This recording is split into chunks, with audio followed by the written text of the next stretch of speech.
নমস্কার বন্ধুরা, হিসেল বনলক্ষ্মীতে আপনাদের সকলকে স্বাগত। দেখুন বন্ধুরা, গাছে কত আম ধরেছে। এখন আমি এই আম পেড়ে নিয়ে বানাবো আম পোড়ার শরবত। এখন আম পাতা জ্বালিয়ে আমগুলোকে পুড়িয়ে নেব।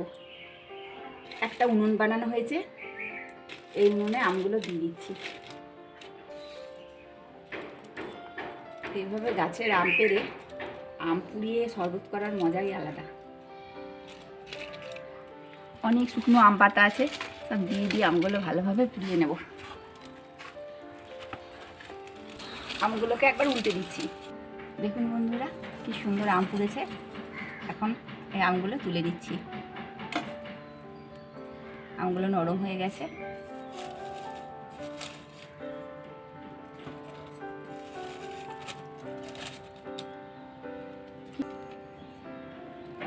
এই আমগুলো এখন ভালো ঠান্ডা হলে ভালো করে ধুয়ে তারপর ছাড়াবো।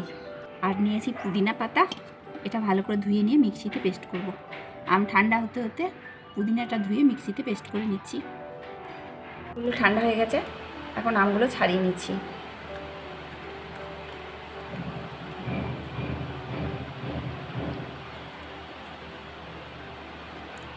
আমগুলো খুব ভালো পুড়েছে।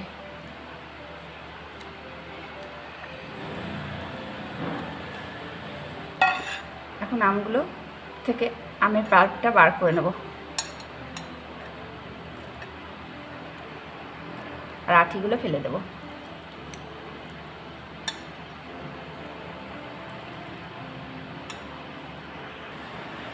দেখুন, শুধু আঠিটা ফেলে দিচ্ছি, পুরো পাল্পটা বার করে নিলাম।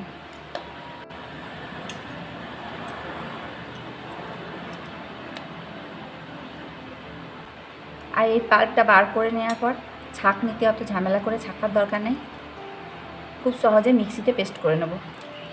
সব আমটা বার করে নিলাম, এবার এটা মিক্সিতে পেস্ট করে নিচ্ছি। একটা মিক্সিং জারে এটা পেস্ট করে নিচ্ছি। এবার আমি বানাবো আম পোড়ার শরবত।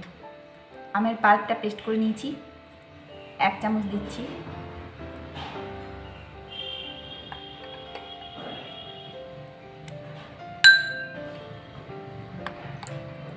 পুদিনা পাতা পেস্টও 1 চামচ করে দিচ্ছি।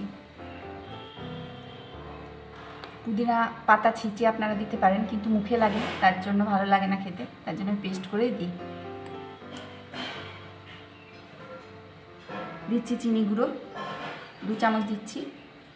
আপনারা পরিমাণ মতো দেবেন, তবে চিনি গুঁড়ো দিলে চটপট গোলা যায়, তাই জন্য চিনি গুঁড়ো ইউজ করছি।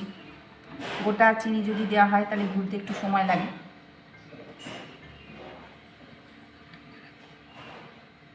দু চামচ করে চিনি গুঁড়ো দিয়ে দিলাম। দিচ্ছি লবণ, লবণটাও আপনারা পরিমাণ মতো দেবেন। আম যত টক হবে লবণের পরিমাণটা একটু বেশি লাগে। এটা জিরে ভেজে গুঁড়ো করে নিয়েছি, শুকনো খোলায় রোস্ট করে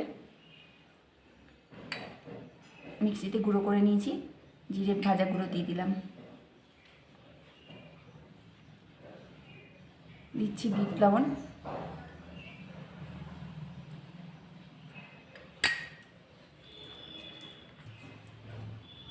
এখন দিচ্ছি জল।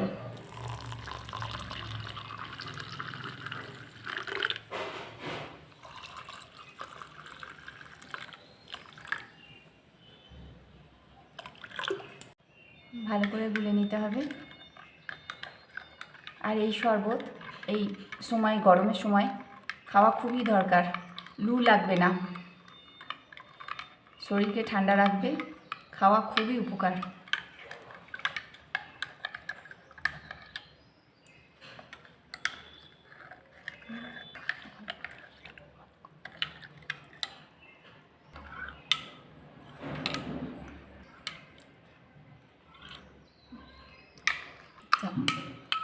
গুলে নিলাম।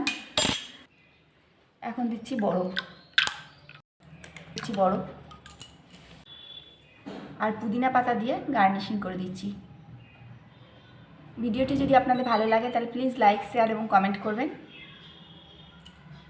আর চ্যানেলটিকে সাবস্ক্রাইব করুন, আর পাশে থাকা বেল আইকন অবশ্যই প্রেস করবেন, যাতে নতুন নতুন ভিডিও আপনাদের মোবাইলে আগে পৌঁছায়। এখন আমি শরবতগুলো পরিবেশন করব। সমস্ত ভিডিওটি দেখার জন্য হেসেল বনলক্ষ্মীর তরফ থেকে অসংখ্য ধন্যবাদ।